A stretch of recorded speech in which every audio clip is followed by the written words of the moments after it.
Hey, how are y'all doing? So today in this video I want to delve a little more deeply into this whole idea of rotation and the gravitomagnetic field and the gravity field and how these are all related, possibly and theoretically. What I'm looking at here is this paper. It's from 1998. Written by Robert Stirniman, and it pretty much sums up a lot of the things that I've been thinking along these lines and theoretically as to the nature of well, I'll just start reading it here. So he starts off making a comparison between the Wallace inventions, or Henry Wallace,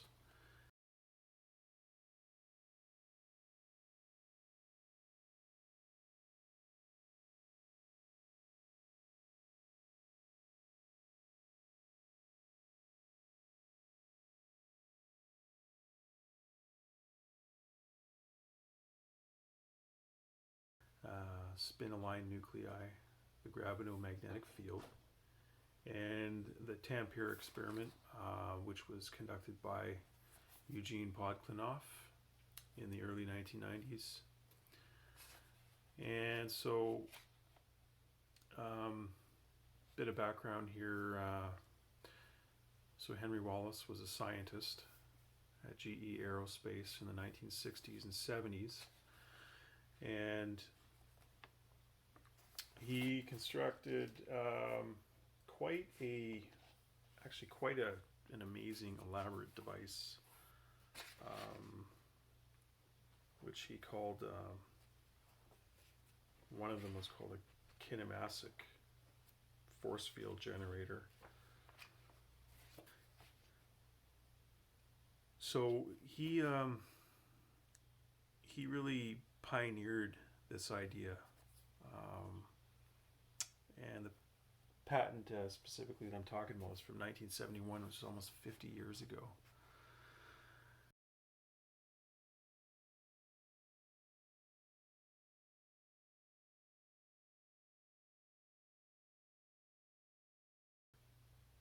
So his experiments were based on aligning the nuclear spin of elements and isotopes which have an odd number of nucleons, like copper. He developed an experimental apparatus for generating and detecting a secondary gravitational field, which he named the Kinemassic field, which is now better known, or more well known, as the gravitomagnetic field. So these materials are characterized by a total nuclear spin, which is an odd integral number of 1/2, resulting in one nucleon with unpaired spin.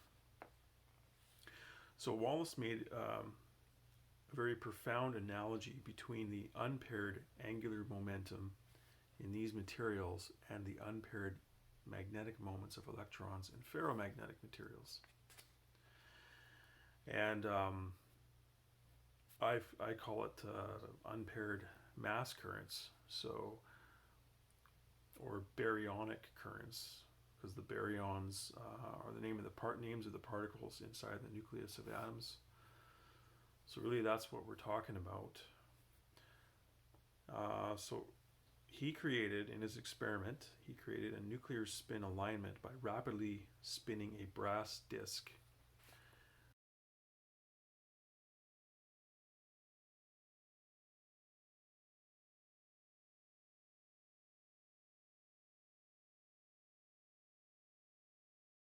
Of which essentially all isotopes have an odd number of nucleons. Well, really just copper. Brass is about 60% copper. Nuclear spin becomes aligned in the spinning disk due to the precession of nuclear angular momentum in inertial space, a process similar to the magnetization developed by rapidly spinning a ferrous material known as the Barnett effect. I've talked a little bit about that in some of my other videos. Now the opposite of that is the Einstein-de Haas effect, which involves inducing spin in another material by magnetizing it. So the gravitomagnetic field generated by the spinning disk is tightly coupled, 0.01 inches of an air gap, so it's very close together. The core member and the disk that's spinning. So to a gravitomagnetic field circuit composed of material having half-integral nuclear spin, and analogous to magnetic core material in transformers and motors. The gravitomagnetic field is transmitted through the field circuit and focused by the field material to a small space where it can be detected. So Henry Wallace was saying this kinemassic field or gravitomagnetic field was behaving like an ordinary magnetic field as it would go through an iron or steel core, say in a transformer. He's saying here that this field goes through the brass core members, much like that. So the brass has a higher permeability for this field to flow through.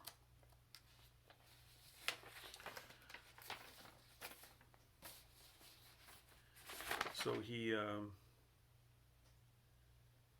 Wallace describes the three different methods used for detection of the gravitomagnetic field, which is a change in the motion of a body on a pivot, detection of a transverse voltage in a semiconductor crystal, and a change in the specific heat of a crystal material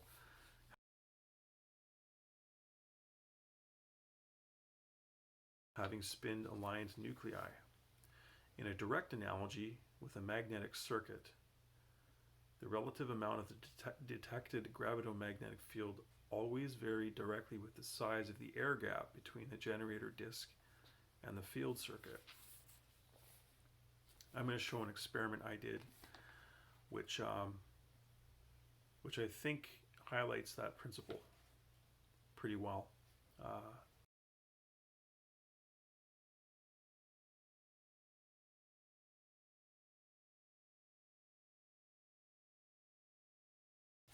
A little later in the video. So, and that is to, instead of having an air gap, is to immerse the gravitomagnetic source in a very permeable fluid, or a fluid with high permeability for gravitomagnetism, or the nuclear magnetism. The funny thing about Wallace's patent is he's very detailed about it, and he was very very diligent in his experimental design and in the apparatus that he built and tested.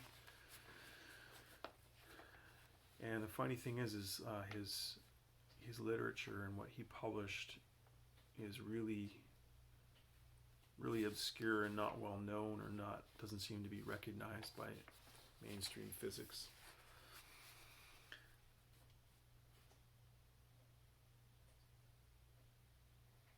So he says here, the necessary existence of a magnetic-like gravitational field has been well established by physicists specializing in general relativity, gravitational theories, and cosmology. But the existence of this field is not well known in other arenas of physical science. The gravitomagnetic field, which I'm just going to call the GM field, was first hypothesized by Oliver Heaviside in the 1880s. The field is predicted by general relativity and was first formulated in a relativistic context in 1918 by Lenz and Thirring. It's also called the Lenz-Thirring effect. In 1961, Robert Forward was the first to express the gravitational field equations in a vector form directly analogous and nearly identical to Maxwell's equations for electromagnetics.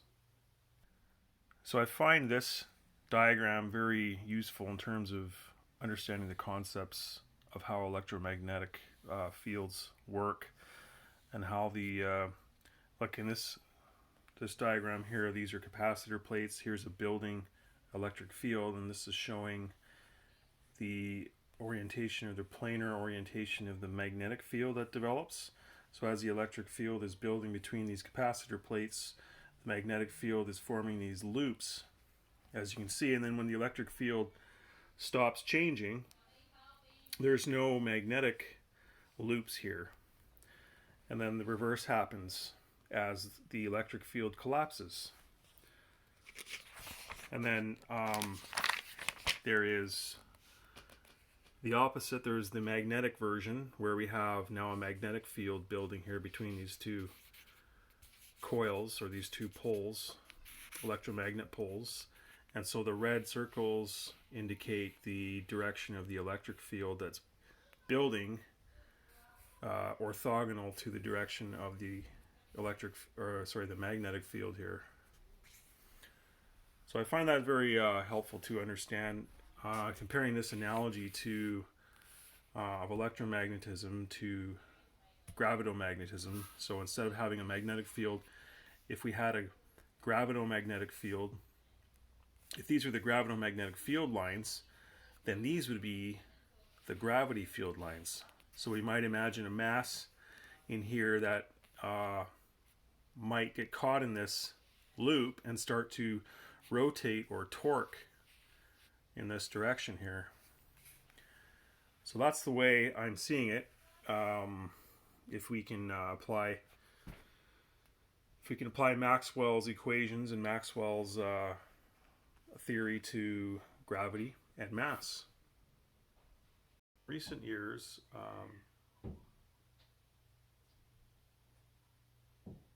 many other scientists have published articles demonstrating the necessary existence of the GM field using arguments based on general relativity, special relativity, and the cause and effect relationship, which results from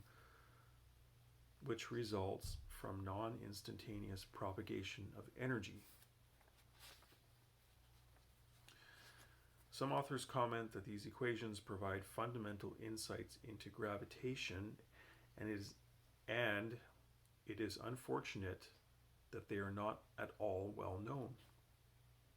Despite their relative simplicity and possible practical value, Maxwell's equations for gravitation do not appear in any undergraduate physics textbook. Too bad. Just as in Maxwell's equations for electromagnetics, it's found that in the presence of a time-varying GM flux, there will always exist concurrently a time-varying gravitoelectric field, or just the gravity field. The secondary generated gravitoelectric field is a dipole field, like a magnetic field north and south. And unlike the background gravity field, I'm just going to call it gravitoelectric gravity. Due to mass charges, the generated gravity field always exists in closed loops. Henry Wallace recognized this and described it in his inventions.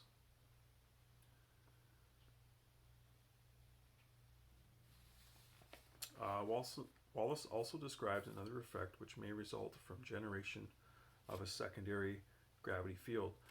Wallace believed that a secondary gravity field can result in exclusion of an existing primary background field. In other words, a gravitational shield, a gravity shield, can be produced.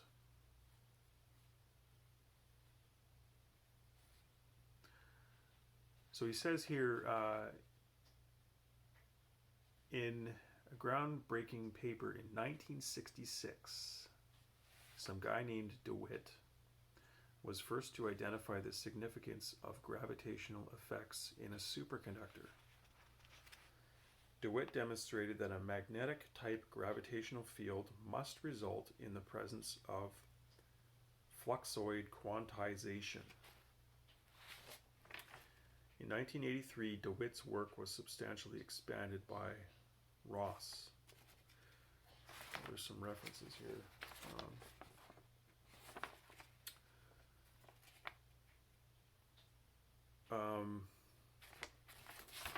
I'll give you those references.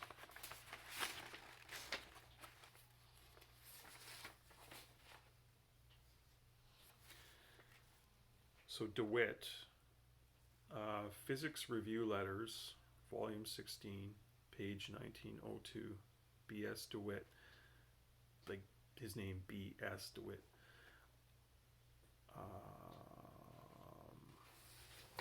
And the other guy,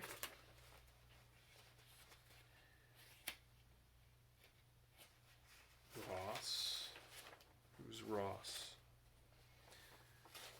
The London Equations for Superconductors in a Gravitational Field, D.K. Ross, Journal of Physics, A, Volume 16, page 1331, 1983. Maxwell's equations for gravitation are presented in vector form. Ross uses the name coined by Forward for the gravitomagnetic field, the pro-rotational field as he called it. Ross establishes that the momentum of a charged particle in an electromagnetic and gravitational field is given in MKS units by, and there's an equation, P equals mv plus qa plus mv, where v is the gravitomagnetic vector potential and a is the magnetic vector potential. The resulting modified London equations are presented in covariant form. Okay, let's read on. Beginning in 1991, Ning Li, some of you might have heard of these people, Ning Li and Douglas Torr from University of Alabama, published a number of articles about gravitational effects in superconductors. One interesting finding they have derived is the source of the gravitomagnetic flux in a type 2 superconductor material. Guess what? It's due to spin alignment of the lattice ions, or the nuclei. Quoting from Li and Torr's second paper, quote, the interaction energy of the internal magnetic field with the magnetic moment of the lattice ions drives the lattice ions and superconducting condensate wave function to move together vortically within the range of the coherent length and results in an induced precession of the angular momentum of the lattice ions. And quoting from their third paper, recently we demonstrated theoretically that the carriers of quantized angular momentum are not the Cooper pairs, which are the electrons, but the lattice ions, or the nuclei, which must execute coherent, localized motion consistent with the phenomenon of superconductivity. Coherent alignment, or synchronous mass currents, as I call it, synchronized mass currents, or synchronous nuclear mass currents. And it's shown that the coherent alignment of lattice ions, or lattice ion spins, will generate a detectable GM field, and in the presence of a time-dependent applied magnetic vector potential, a detectable gravity field. Li and Torr also demonstrate that the GM field in a superconductor has a relatively large magnitude compared with the magnetic field, a factor of 10 to the exponent 11 times larger. The gravitational wave velocity in a superconductor is estimated as a factor of 2 magnitudes smaller than the velocity in free space. And the resulting estimate of relative gravitomagnetic permeability is 4 magnitudes or 10,000 times greater than the permeability of free space. I just wanted to interject a thought there. So it sounds like what they're saying is the coherent alignment of lattice ion spins will generate a detectable GM field. So then applying a time-varying magnetic field to that, you get the perturbation of the GM field of all of these aligned atoms. And then that should produce a gravity field.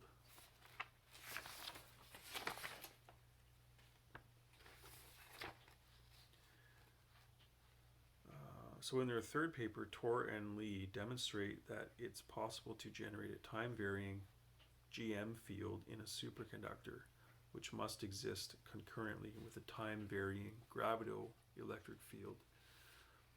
So it's just like electromagnetism. The time-varying magnetic field makes a time-varying electric field. And then we have the electromagnetic wave, which could explain the existence of the particle wave duality. So if you've got the photons, the electromagnetic photons or electromagnetic waves existing, then they have the particle characteristics as well. So they carry momentum as well. So radiation and momentum seem to exist together, but the momentum is most likely, in my opinion, it's just the gravitomagnetic wave or the gravity wave existing at the same frequency as the electromagnetic wave, because it's about the processing of the charged particles or the masses in the nucleus when they emit their electromagnetic waves. They also emit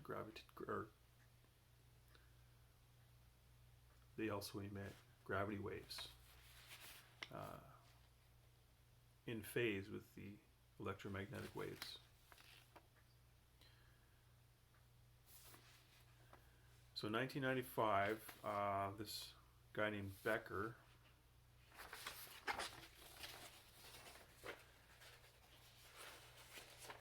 see what this is.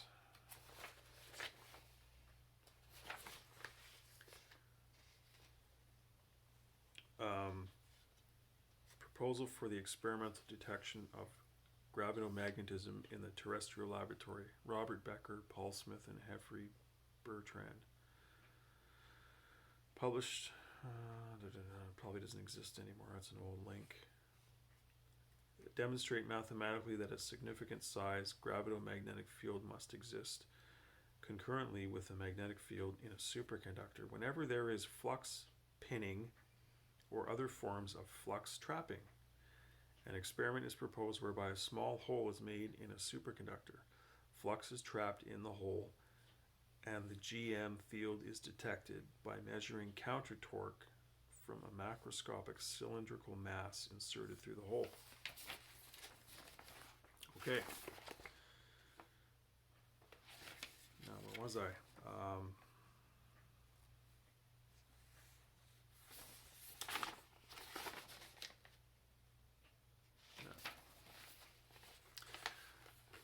So he showed mathematically, according to this, that a significant size GM field must always exist along with a magnetic field whenever there is flux pinning or other forms of flux trapping in a type 2 superconductor.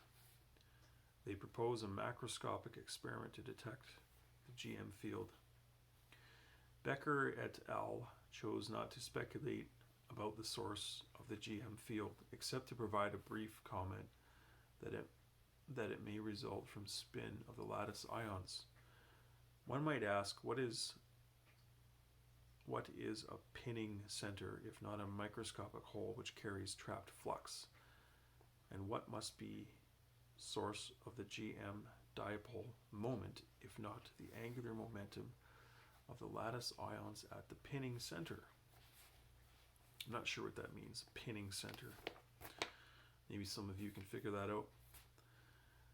In 1992, an experiment at Tampere University in Finland was reported by Podklinov, which was a toroidal-shaped Type 2 superconductor disk suspended via the Meissner effect by a constant vertical magnetic field and was rapidly rotated by a time-varying horizontal magnetic field. Masses located in a cylindrical spatial geometry above the rotating disk were found to lose up to 2% of their weight. A gravitational shielding effect was claimed. Makes sense. And although I have not personally proven Fred Elzefon's theory of a type of gravitational shielding effect by the use of pulsed dynamic nuclear orientation, and it certainly seems to corroborate with all of this other prior art and stuff like that regarding manipulating the bulk nuclear spins in the lattice ions of the material, or jerking them around and making them compress on a single plane or axis, and then letting them return to equilibrium with the surroundings. So in conclusion here, he says, is a time-varying gravitomagnetic field generated in the Tampere disk due to the horizontal time-varying magnetic field used to rotate the disk? And does this result in a time-varying gravito-electric field in the disk, and possibly also in the space surrounding the disk? And could this result in exclusion of the Earth's primary background gravity field as claimed by Henry Wallace?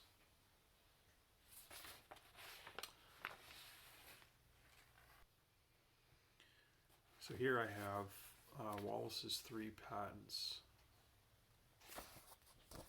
Right here. There's one. This is from 1971, December 14th. 3626606. Method and apparatus for generating a dynamic force field. The other one was 3626605. Method and apparatus for generating a secondary gravitational force field. And this one here is from 1974. It's called a heat pump. That's 3823570. So something like 20 to 30,000 RPM. And it's very, very close to the core material, like maybe a thousandth of an inch.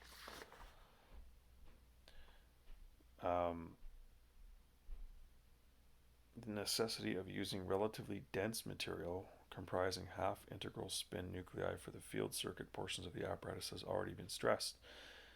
These and other features are discussed in greater detail below. The detector, as well as the upper and lower mass members, and are formed of a particular brass alloy containing 89% copper, of which both isotopes provide a 3/2 proton spin. 10% zinc and 1% lead, as well as traces of tin and nickel.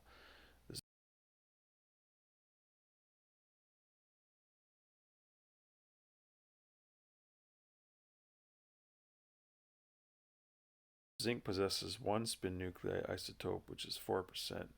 That sucks, by the way. That's nothing.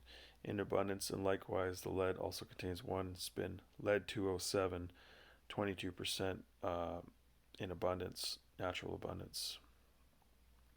That's 1/2 quantum spin number. In order to gain an estimate of apparatus size, the upper mass members has an overall length of 56 centimeters and a mass of 43 kilograms. So this whole thing was about 90 pounds. Brass is pretty heavy too, so it's not actually that big. Recommend, if you haven't read those patents, you get a hold of them and you read through them, because there's some really interesting stuff in there. So there's one more paper here in this video which I want to draw attention to. It's called the Morgan experiment. This one was written by Kedrick Brown in 1999. So as it goes, a 2-pound lead flywheel was mounted on the shaft of a small high-speed motor, 26,500 RPM rated, and another flywheel was placed within 1/16 of an inch beside the face of that one. So the two shafts of these flywheels were aligned. And so as the motorized one sped up, in response, the other flywheel started to turn in the opposite direction. So there appears to be a relation between this changing momentum field, or changing gravitomagnetic field. It seems to have some sort of an induction property, according to the results of this experiment. Now when the motor stopped turning, or when it slowed down, the opposite happened. The other flywheel began to turn in the opposite direction. So what we have here is the appearance of a building and collapsing angular momentum field of induction.